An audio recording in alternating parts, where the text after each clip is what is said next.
Okay, welcome po mga kapatid. Andito po tayo sa ating pagpapatuloy po ng ating prophetic insight on present truth. But every Friday po ay mayroon po tayong review of our Sabbath School lesson. Okay, so I will be uh,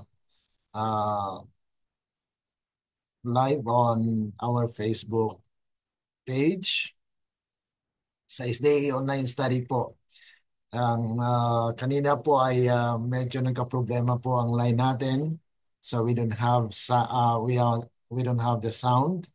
But right now po ay we will start with this continuation of our Sabbath School lesson review. At nais po natin na i-welcome po ang ating mga kapatid na nagsusubaybay po sa ating live presentation. You are welcome po at may God bless us as we continue our series for today, especially with our Sabbath School lesson review. This is advanced commentary on the uh, lesson taken from the Spirit of Prophecy, the Golden Bowl. Okay, so advanced commentary, which are actually taken also from our site. We have the site on mid in due season, Sabbath School lesson, advanced commentary. Okay, so now we will live on our page, is the online study. Okay, so this will be live on our SDA online study.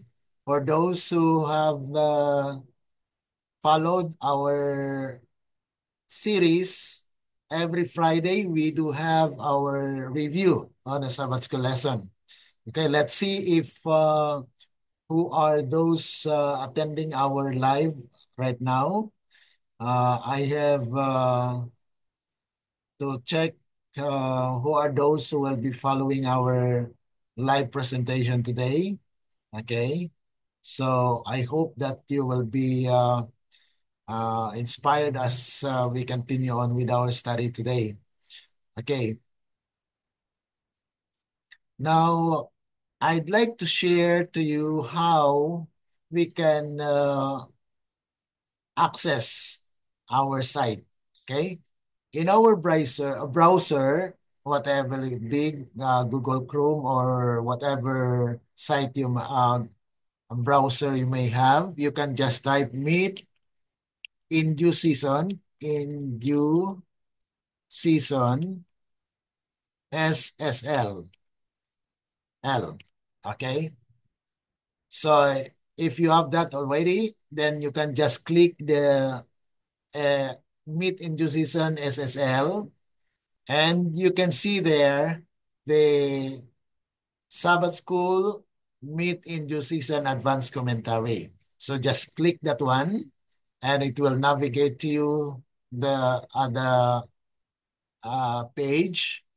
And on the left corner, you can see the three lines. You just click that one and you can see the quarter or fourth quarter of our study. Okay. So this is our Sabbath School lesson. Now, for the specific topic or specific title of our lesson for the week, we have here the seventh lesson. Blessed are those who believe. Okay, so just click that one and you will be navigated to this site. Okay, now this is how you can access our Sabbath School lesson link. Now, today, I will be leading you to our PowerPoint presentation. Okay, I do have a prepared PowerPoint presentation, which if you need, then you can just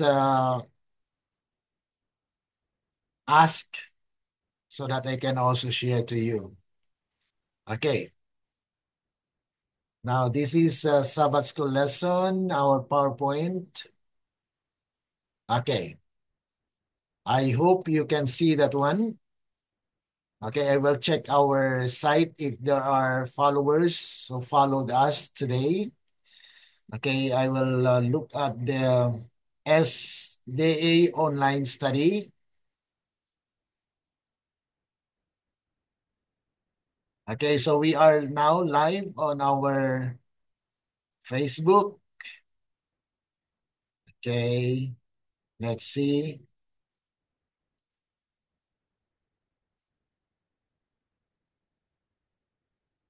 Okay. So, para po sa ating mga taga-subaybay po dyan sa ating SDA online study, you can actually comment, leave your comment after the presentation. If you have any question, we will try by God's grace na matugunan po natin ang inyong mga katanungan. We moved to this time because our first recording had been failed. Nagka-problema po at hindi po nagkaroon ng sound.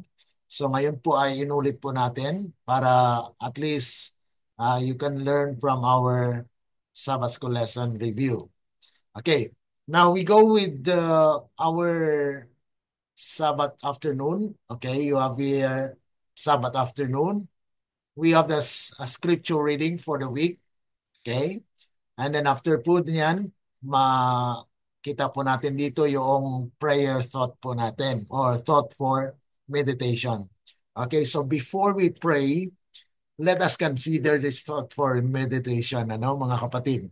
Sabi po rito, every person to be active in soul winning, everyone who believes in Christ as a personal Savior is under bonds to God, to be pure and holy, to be a spiritual worker seeking to save the lost, whether they are great or small, rich or poor, bond or free. The greatest work upon the earth is to seek and to save those who are lost, those for whom Christ has paid for it infinite price of His own blood. Yan po mga kapatid na when we are confronted with the Word of God, we are actually constrained to do something which is not in our own power, but it's the power of the Holy Spirit that ignites us to share the message. Every time is to do, everyone, bawat isa po sa atin, everyone is to do active service. And if anyone who has been blessed with light does not diffuse light to others, he will lose the rich grace which has been bestowed upon him. Kaya mga kapatid, napaka-importante na when we have received the light from God, if it is not diffused or if it is not shared to others, we will lose uh, the rich grace which has been bestowed upon him because he neglects to a duty or sacred duty plainly marked out in the Word of God. Kung tayo po ay nagbabasa at nag-aaral po ng Biblia, ay mayroon po yan na kaakibat na paggawa. As the Word itself says that we need to go and to share this message. As his light diminishes, his own soul is brought into peril. And the ones to whom he should have been a shining light miss the labor that God intended that they should have through the human instrument. Thus, the sheep unsought is not brought back to the fold. Na mayroon pa sana po mga tupa na may babalik po sa kalalagyan kung saan ang Panginoon ay nagnanais na tayo kabahagi. Sabi po rito, John came in a spirit and power of Elijah to proclaim the first advent of Jesus I was pointed down to the last days, and saw that John was to represent those who should go forth in the spirit and power of Elijah to herald the day of wrath and the second advent of Jesus. So there are two dual or twofold message that these people may brought to the church, to the people. First is the day of wrath. Ibig sabihin nito mga kapatid, na God's people in this last day will will bring the message of warning to the church. Not only to the church, but upon finishing the work for the church, because according to Testimonies for the Church, Volume 3, page 266, 67, says that the closing work for the church is the sealing of the 144,000. And so therefore, when the provision is closed in the church, then the warning will be brought to the world, because the world will also be judged. And that's the time when we can proclaim that Jesus is come. That is the twofold mission of those who believe in Jesus. The first is to prepare for the wrath of God, and the second is to prepare for the soon return of Jesus. With that in mind, let us kneel as we seek the Lord in prayer. Our dear and kind lovely Father, at this moment we come before the presence asking for the power of God, because in our own mind, in our own will, in our own power, we don't have the understanding. So we ask that may your Holy Spirit will guide us, O God, that we need to understand the things that we would like to share tomorrow in our Sabbath school with our brothers and sisters in the church. Lead your people, O God, to understand the lesson for this week, that we may believe and impart the blessings of thine truth to others as well. As we have experienced in our lives the leadings that you have given, the spirit that you have bestowed upon us, that we understood the message. Now we are giving the power, the spirit that you have provided, that we share this message to others as well. Thank you so much, oh God, for bringing us together virtually or physically into the fold where we listen to your words. Thank you so much, oh God, for this privilege. We pray all these things in the name of the Lord Jesus. Amen. Okay. Now, I hope I can be heard by now. Okay, our memory text found in John chapter 20, verse 29. It says, Jesus said to him, Thomas, because you have seen me, you have believed. Blessed are those who have not seen and yet have believed. So this is actually the declaration where Jesus had told Thomas, because Thomas have need of extra evidence in order for him fully believing that Jesus' resurrection was true. And this is where our Sabbath school title taken from.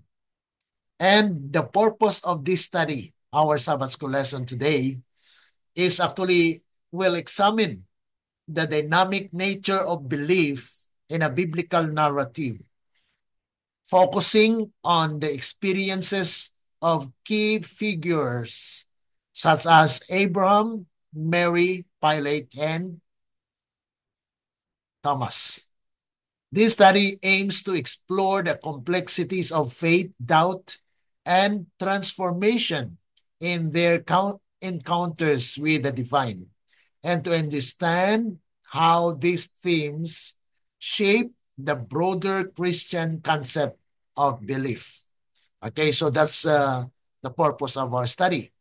Now we go through with our lesson outline where it was actually presented in here Sunday up to Friday, and you can just follow our Sabbath School lesson in the link provided. Okay. Now Sunday, there are many things that we need to understand that the book of John, especially in chapter 8, harking back on the experience of Abraham, where he has also the testimony on believing by faith.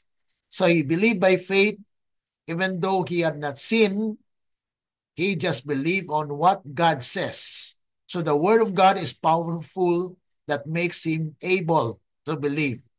And so with this harking the name of Abraham into the book of John, it reminded us that Jesus has mentioned the great name of God, which in the record, Desire of Ages, page 469, paragraph 5, tells us that Christ's words concerning Abraham conveyed to his hearer no deep significance.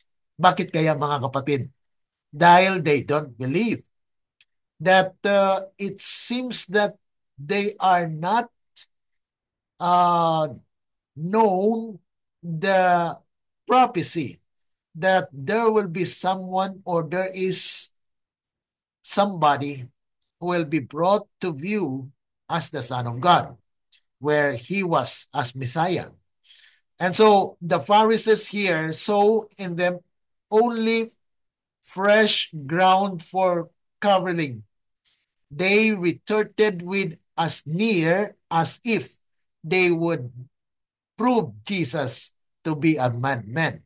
Because Jesus saying that before Abraham was, okay, he says actually before that, he says that Abraham saw his day.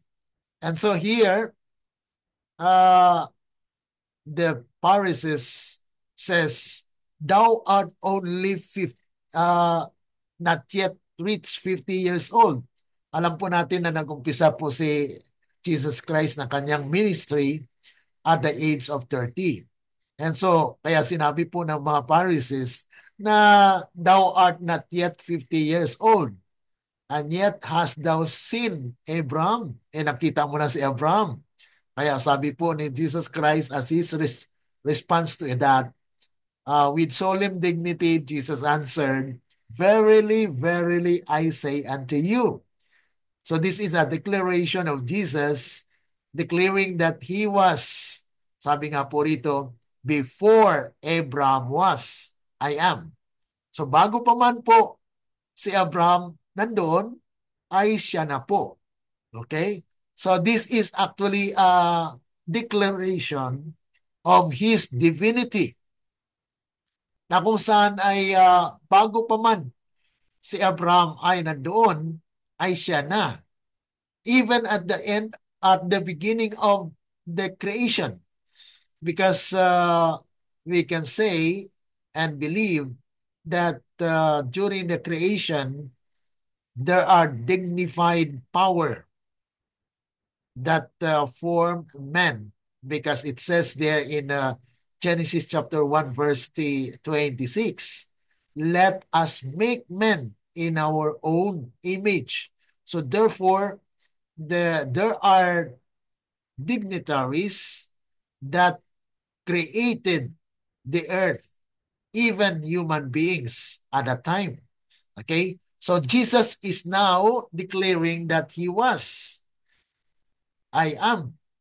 And this is the tetragrammaton name of God. At sabi pa po rito, the self-existence one o existent one. Ang pag-exist na kung saan ay nag-exist sa kanyang sarili. Jesus claimed of his divinity. So in this passage, The existence of Christ before his incarnation is not measured by figures. Before Abraham was, I am. Christ to be existed. Na siya po ay nag-exist bago pa man po nalika ang lahat ng mga bagay. He existed. This is a self-existent Son of God. The message he gave to Moses to give to the children of Israel was that shall thou say unto the children of Israel, I am hath sent me unto you. So si Moses po ay sinugo ng Panginoon na kung saan ay ang pangalan niya po ay I am. So dito po ay makikita natin na bagamat hindi nakikita na realidad, Jesus claimed to be I am. Na kung saan ito po yung pag-declare po niya na kung atin pong maunawaan yung word na I am, sabi nga po dito sa that I may know him, page 12, paragraph 2, I am means an eternal presence. Pag sinabi po nating eternal presence, it could encompass, okay, the past, present, and even future. Kaya nga po, this is alike with God, katulad po sa Diyos, dahil siya po ay Diyos. Because we believe that I am, the word I am is in Hebrew, that is YHWH. And according to the Jewish information about the name of God, which is called the Tetragrammaton name of God. Wala po siyang vowels. Ang ibig sabihin nito, na the name of God is hardly pronounced. You cannot pronounce it. No? Na kung saan ay yan po yung pangalan na ibinigay po rito, na binanggit po yung pangalan ni Abraham. Na kung saan Abraham believed in God, and so that is counted for him as faith.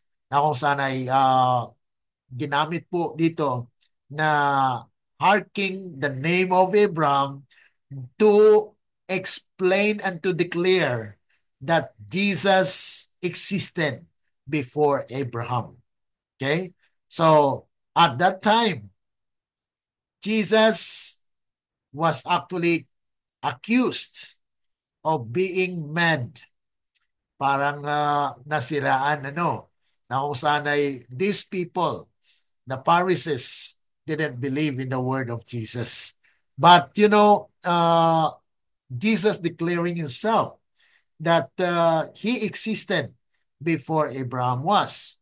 In order for us to know more about the Tetragrammaton name of God, you can just follow our link where the great name of God, Tetragrammaton name of God, I am, Christ was using the great name of God that was given to Moses. Na kung saan ay yun po ang pagpapakilala ni Moses sa bayan ng Israel at that time. Na kung saan ay nagtatanong po ang mga Israelites, even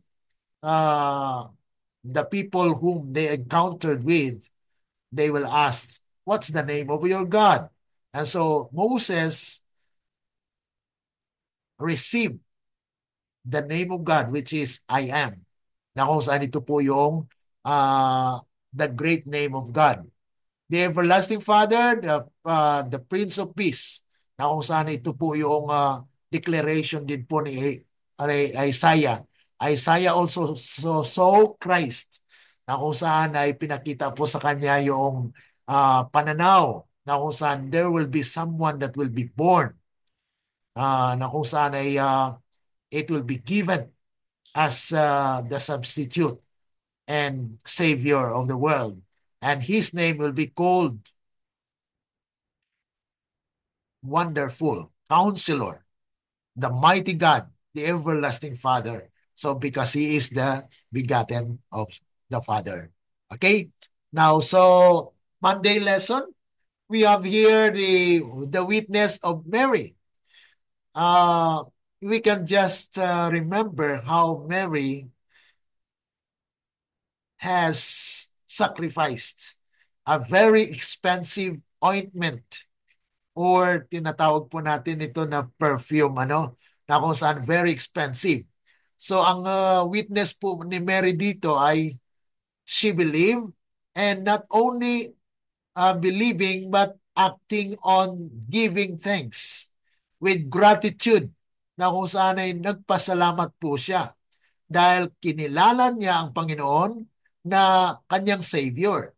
Kaya bilang pagtugon sa kaligtasan ay pinagkaloob po ng ating Panginoon, ay she sacrificed even to the whole money that she has to buy something that is very expensive.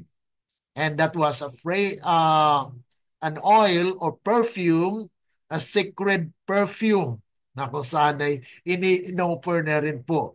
At ito ay naglalarawan po ng offer din ng ating Panginoong Yesus, na Christ sacrifice and life work was actually a sacred perfume for us as well.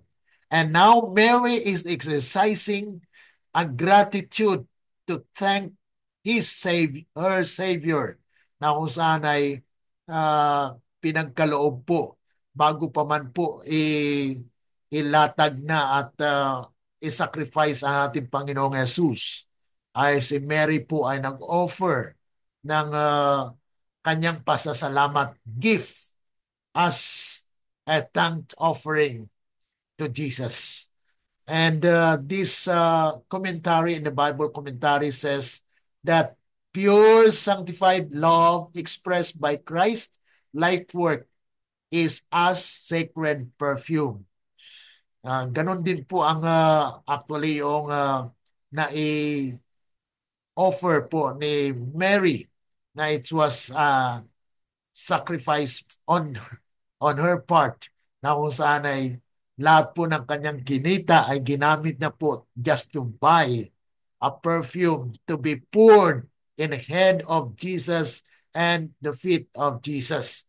So this is where the precious offering of the one that believes through her personal sacrifice, na kung saan ay maari na talagang inubos niya ang kanyang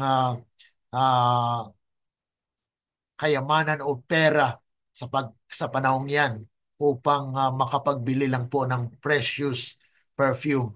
So the sweet fragrance of Christ's love, elevating gifts with humility, na kung saan ay filled with gratitude. Ito nga po yung ang talatang ito na sinabi po dito sa Daughters of God, page 60, na it tells us about the sweet fragrance of Christ's love, elevating gifts for humanity, where because of the feeling na naranasan po ni Mary na kaligtasan mula sa kanyang Savior, ay she acted to bring about a very expensive perfume, na kung saan yun po yung nag-fill the place with such fragrance, mga kapatid, dahil naamoy po yun.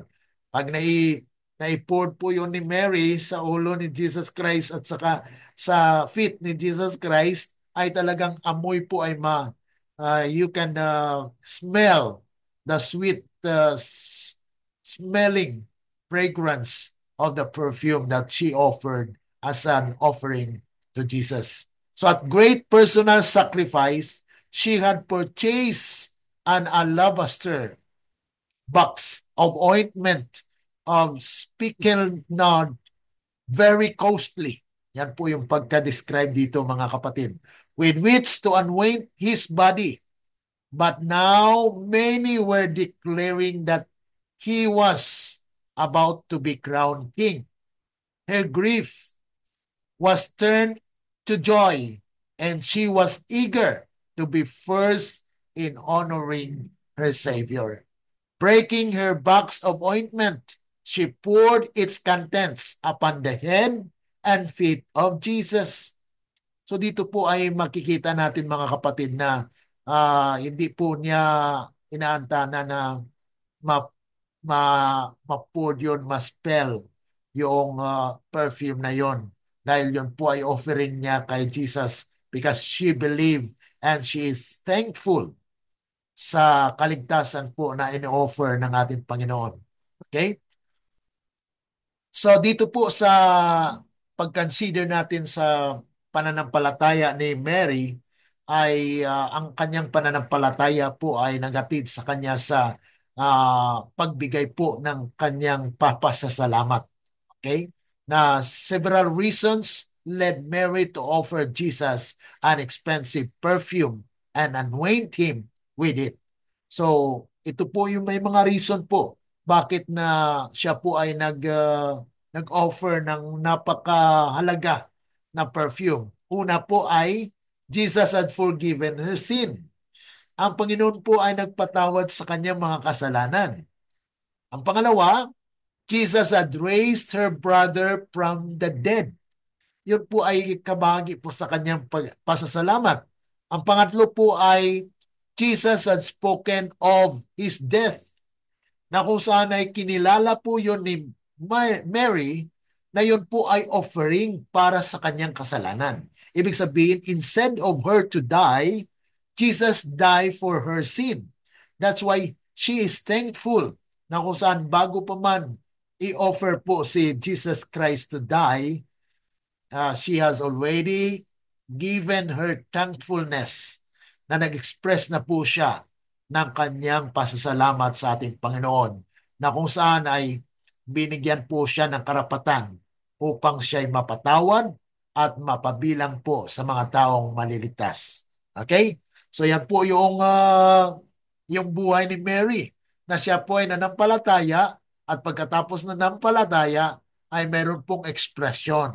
Ano? Yan po talaga yung mga babae, ano? They express what they feel.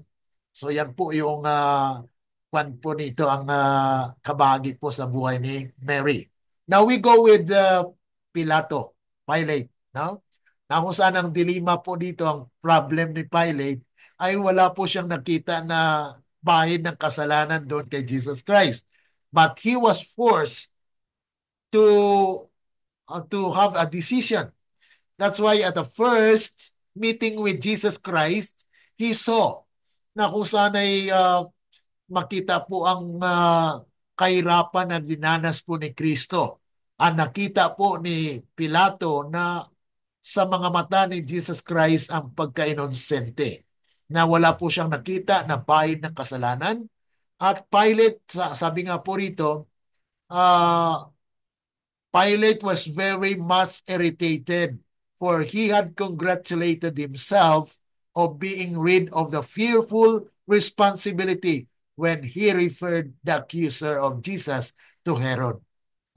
Akala niya po tapos na ang kanyang responsibilidad to decide. Dahil sabi niya po, noong una niyang nakita si Jesus Christ ay he referred him to Herod. Akala niya po ay si Herod din ay mag-decide, pero mga kapatid ay pagkatapos ni Herod ay dinala muli pabalik sa kanya, at ngayon irritated po siya.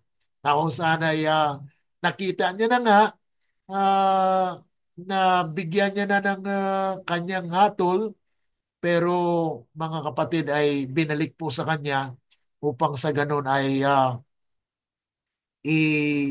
ipagkaloob ang verdict kung ano po talagang final na kanyang desisyon. Dahil si Herod po ay hindi rin po makapag-decide, so sa kanya po ang last decision as governor of Rome at that time. So he reminded them that he had already examined. I-remind niya na po na walang is not guilty. Itong taong ito na inyong ina-accuse ay wala pong kasalanan. Ngunit ganun pa man, mga kapatid, ay he was forced. He was forced uh, to bring about judgment. Kaya nga po naghugas siya ng kamay, ano? Sabi dito, I will therefore chastise him and release him. So yan po yung mga kapatid yung kanyang decision na there is a problem on him kasi wala po siyang nakita. He had seen and believed that Jesus is innocent. Pero mga kapatid, napilitan po siya.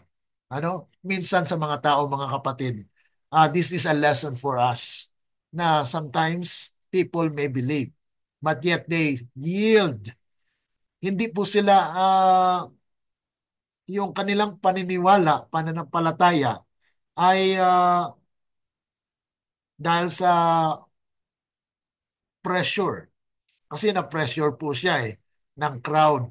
The howling mob is actually demanding that Jesus should be crucified. Kaya nga po napilitan din po siya na mag-decide na nanghugas na lang siya ng kamay. So this is a demonstration of a weak men of faith. Na kung saan ay mga kapatid may pananampalataya nga o may paniniwala pero uh, it's not strong, mga kapatid. So this is a belief that is not strong because he yielded uh, into those pressure na kung saan na-pressure po siya na he must decide to agree with the mob or with the people. Kaya nga po, it was sad for this man na kung saan ay nag-decide po na ipako si Kristo at ipataw po yung sentensya ng kamatayan. At ito po yung tinatawag natin between justice and expediency. Pilate faces the innocence of Christ. Na kung saan ay nakita po niya na wala naman siyang nakitang kasalanan. But because of his position na kung saan ay maalanganin po siya ang kanyang kalagayan as the governor of that place, he needs to decide. And so he was actually forced to decide. He had acknowledged that Christ was innocent, but then the question is, why? Why should he punish him? It was a compromise with wrong, mga kapatid. Kaya ito mga kapatid, yung isang kalagayan din ng mga Kristiyano na kung saan they compromise. Na they believe but yet there are compromises. Kaya lesson po ito sa atin na we need not be like Pilato. No? The Jews never forgot this through all the trial. They had intimidated the Roman governor and now pressed their advantage until they secured the condemnation of Jesus. So ito po yung napilitan. Pilit po ang desisyon ni Pilato. Ngunit ito po ay nagpapakita din ng kanyang weakness as a leader, as a ruler, where he had known the fact that Jesus had no guilt. Kaya nga po ay ito ang pagpapahayag po na may pananampalataya na hindi po na-establish. Ako sana'y dapat mayroon po acted upon. What you believe is should be stand, mga kapatid. Ano? So after feeding, ito po yung mga consideration dito sa ating lesson na there are things that needs to be understood. At sabi dito sa ating lesson Wednesday, the witness of Thomas, believed by seeing. Ito po yung karakteristik ni Thomas, na kung saan ay kailangan niya makita. No? The evidence of faith, Thomas, and the blessing of belief.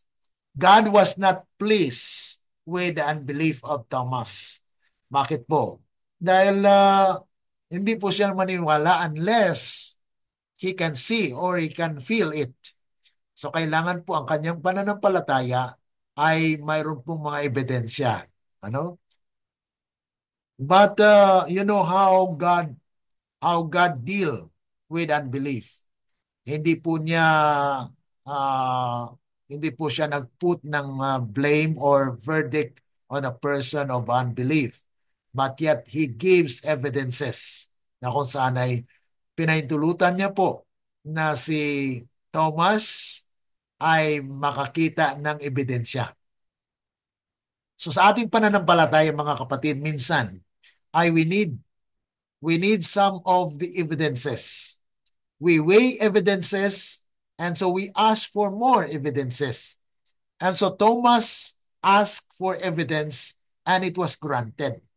Na kung saan ay dito po makikita na ang ating Panginoon po ay hindi tayo inayaan na mananatili po sa isang kalagayan na mayroon pa tayong doubt, ano?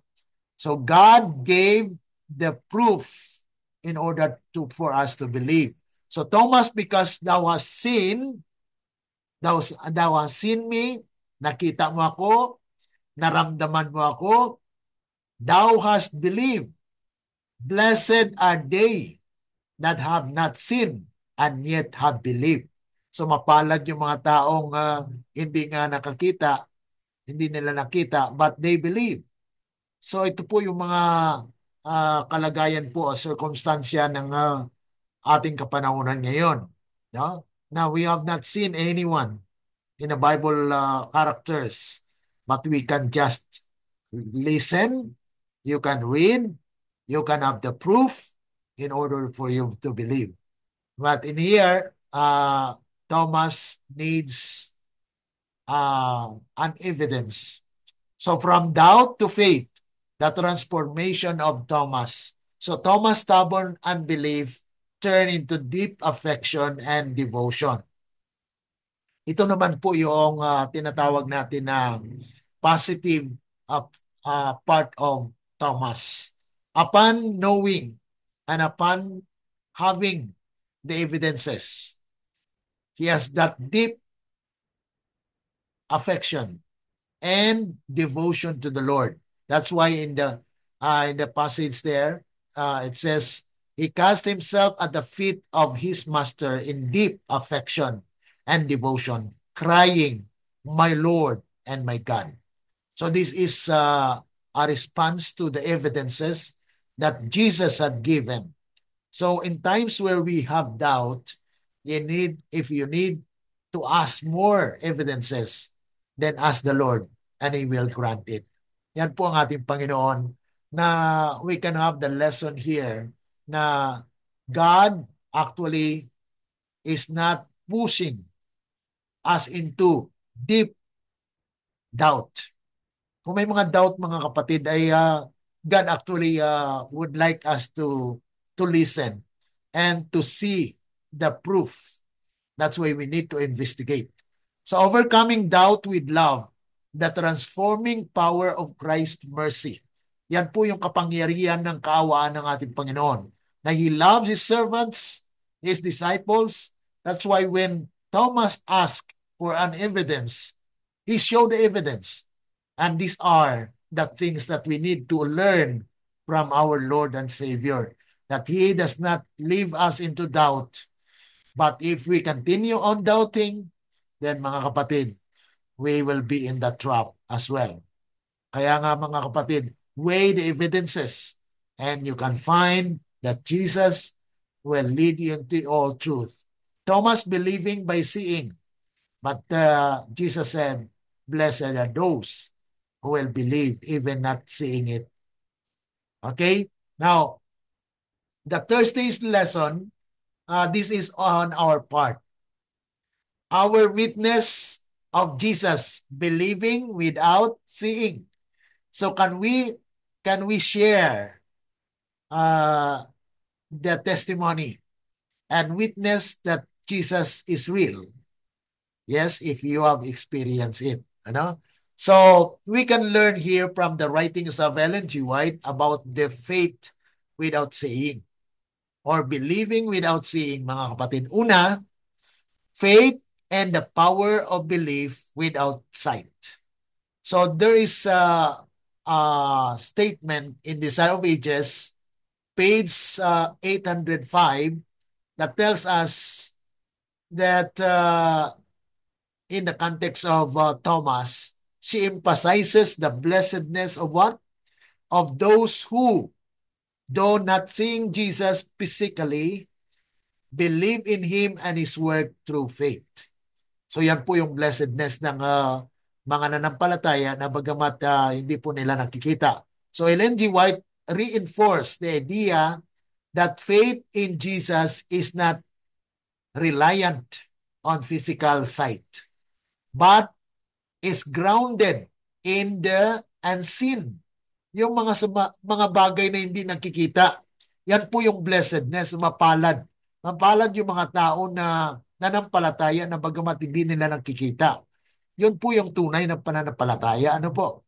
So because faith is a substance of things hoped for, and those who are unseen. Hindi mo pa nakikita, so you are hoping for that it is true. Okay, that's actually believing without seeing. Okay, another statement from Ellen G. White, the same book, The Sign of Ages, 805. This is actually elaboration of the nature of faith, dahil ang purpose po natin ay makita po natin yung nature of belief, nature of disbelief or doubt, and we can have the passage from Ellen G. White, the writings. She actually seeing or writing this quotation to reflect the idea that those who come in faith or come to faith in Christ through the testimony of others. So there are others that link to the faith that they have. So that's why it's a part of those who are sharing the testimony. Okay, so we may have the part in proclaiming, in the proclamation, and others may believe because we have testified. But the most important part there is the power of the word.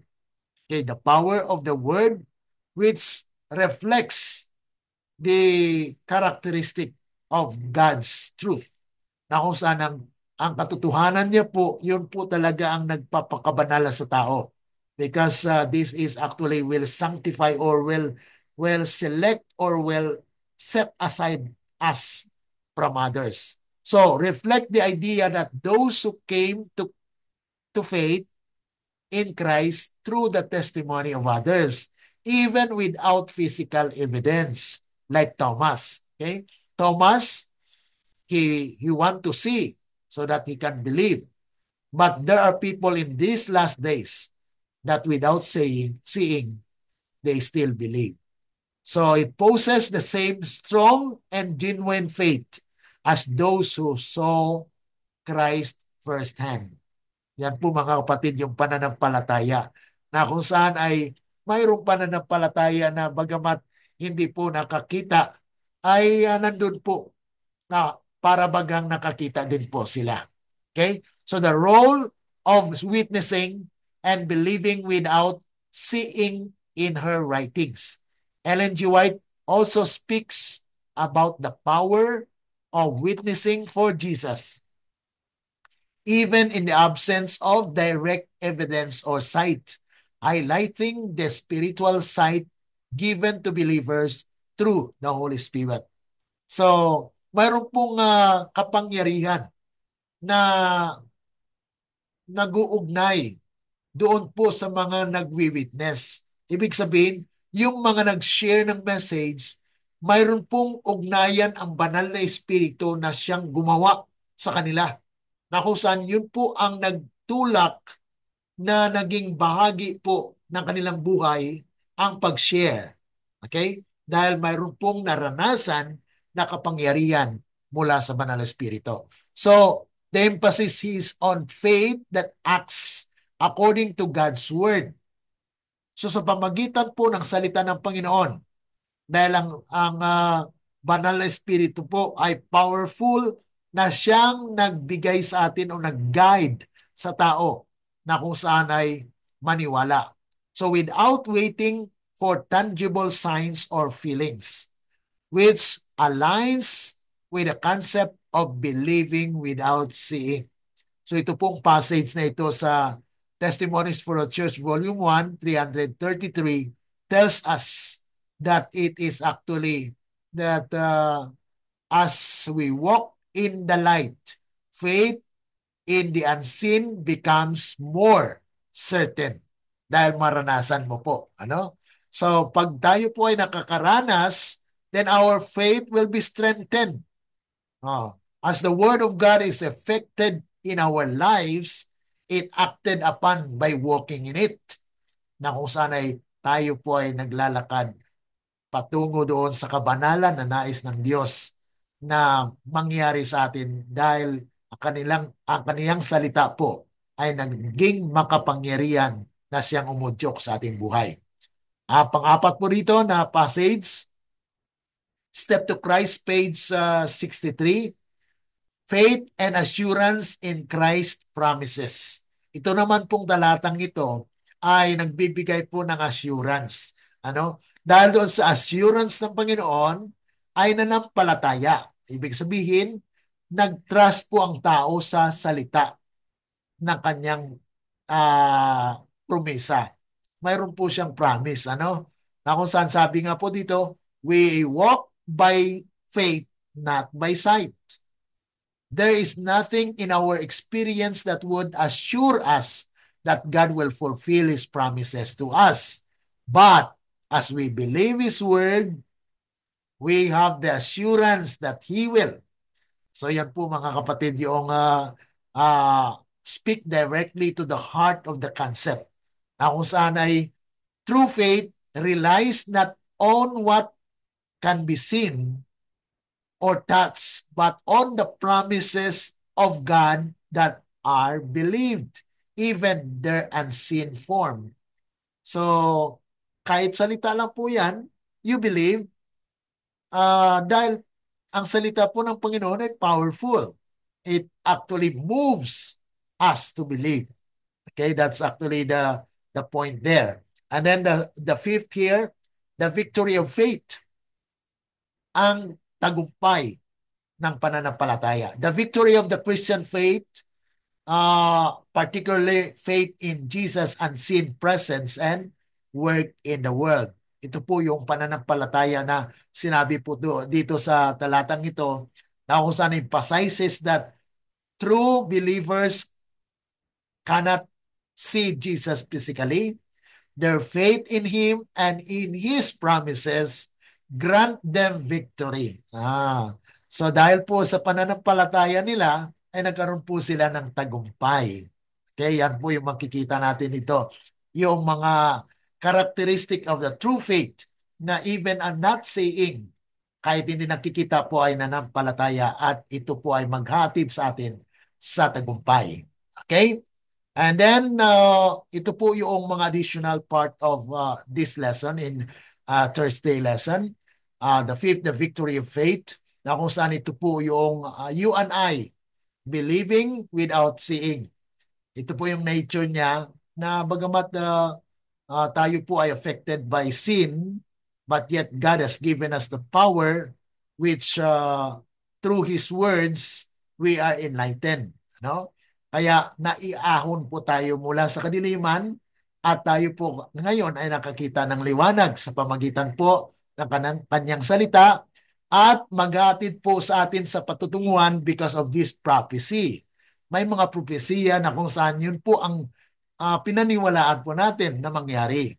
So there is a power that ignites us that made us to believe that the prophecies in the Bible are true and it will happen and we will experience them. That is a personal experience. How our hearts are being transformed na kung saan ay bagamat hindi na nakikita, tayo nanampalataya. To believe in short is to see a greater reality that is beyond our immediate circumstances. Yan po yung pananampalataya na tunay. Okay? So, Ang kwan pa po rito mga kapatid na sa ating Friday na lesson, there are additional quotations that will actually give us more understanding. But to go through with our lesson, we have here the questions to ponder upon.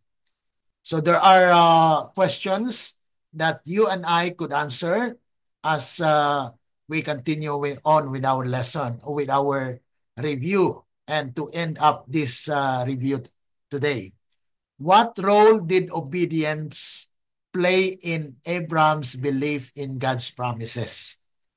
Bakit kaya yung belief na yon ay sa pamagitan doon sa pananampalataya ni Abraham at it was counted righteousness to him? Ano? How can we cultivate a similar humble submission to God's will, especially when we face with situations that seem beyond our understanding? Na bagamat hindi po natin naunawaan ay tayo po ay nagtitiwala. Ano? Why did Pilate struggle to recognize the truth even when confronted with the innocence of Jesus? Nakita niya naman po inosente yung tao, ano?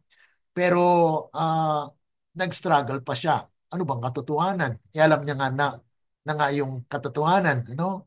Na kung saan ay nakita niya po yung countenance of heaven. Pero ang decision niya po ay to give way na compromises, mga kapatid. In what way does Jesus' response to Thomas reveal God's grace and understanding of human doubt?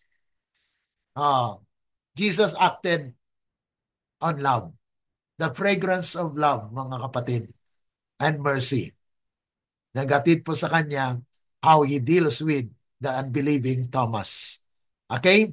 How do the experiences of Abraham, Mary, Pilate, and Thomas illustrate the different facet of belief in the Bible? So, nakita po natin ang larawan ng pananampalataya, ng paniniwala. No? Mula kay Abraham, Mary, si Mary po ay yung kay Abraham, he believed in God's word. Talagang kwan lang po siya. Na it's a mere trust and belief in the Lord. Na kung anong sabi ng Panginoon, he acted on it. Dito naman kay Mary, ay she believed and acted to thank the Lord. Na nagpasalamat. Yun po yung reaction niya. Na dahil sa kanyang pananampalataya ay nagpasalamat po siya sa Panginoon. Are we like that, mga kapatid? Now, after believing, we need to thank the Lord for all the things that He had done for us. So, we need to be like Mary, ano? Na kung saan ay she acted on her gratitude spirit.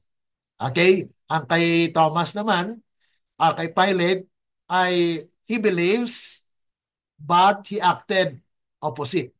Na kung saan ay nag-compromise po siya. So may iba po na mga kapatiran na they may believe but acted upon different thing. Okay? And then, yung kay Thomas. Kay Thomas po ay he believed but yet he need more. Okay? May pananampalataya po siya pero kailangan niya pa ng ebidensya. To see is to believe. Okay? But the reaction of Jesus here actually is, okay, if you don't believe yet, I will give you more. So God is actually giving more evidence in order to be that his belief will not be confounded. Okay? So sabi po rito, how does the broader Christian concept of belief relate to the personal experiences of these biblical figures? Paano po yun? Atin pong na-explain sa ating lesson. Based on the statement above, how does the presence of Christ within a person manifest in their actions and interactions with others? So whatever our actions with others, it will reveal the character of Jesus. Okay, so blessed are those who believe because they may have different reactions. Believe and act or believed the otherwise, or believed and act otherwise. Or you might also believe, but you need more evidence to that belief. Or you might believe, but yet you compromise. Kaya naglalarawan po ito mga kapatid ng ating kondisyon. Saan po ba tayo mga kapatid? May the Lord guide us as we continue on our sharing for tomorrow for our Sabbath school. I might be ready, mga kapatid, and may God bless us as we share the thoughts of our Sabbath school lesson. Let's pray. Our dear and kind lovely Father, would like to thank you and praise you for the things that we have studied today, as we have seen the different characteristic of belief, where there are different and dissimilar, not the same reactions, but with different experiences in the past, oh God. We may have the idea and the principles to act upon, that our lives will be guided to what you want us to do, Father in heaven. Dismiss us with thy blessing today, O God, that our lesson will be understood, that we can share for tomorrow, and our brothers and sisters will also be blessed as they will listen and share the message with us. Thank you so much. And all these things we asked, and if there are some things that we have not mentioned in our prayers, we know that before we speak, you know them. So we submit, and may your will be done in us, in the name of our Lord Jesus. Amen. Let the words of our mouth and the meditations of our hearts be acceptable unto thine sight, O Lord, our strength and our Redeemer. Amen. Amen. God bless you all. Amen.